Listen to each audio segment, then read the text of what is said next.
Satu lagi kendaraan militer angkatan bersenjata Ukraina hancur di medan pertempuran.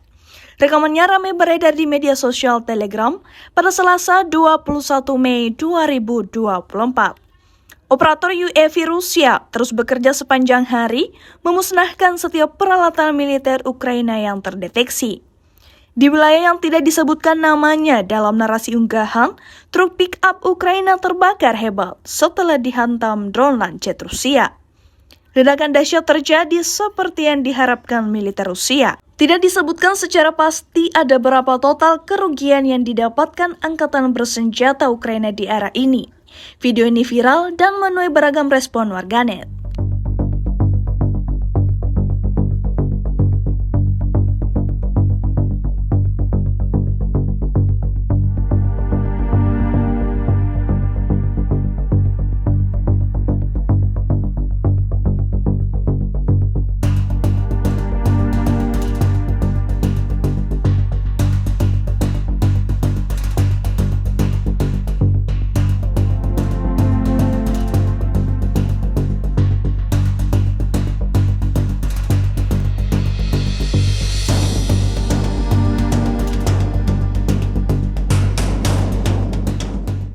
Download Tribun X sekarang, menghadirkan lokal menjadi Indonesia.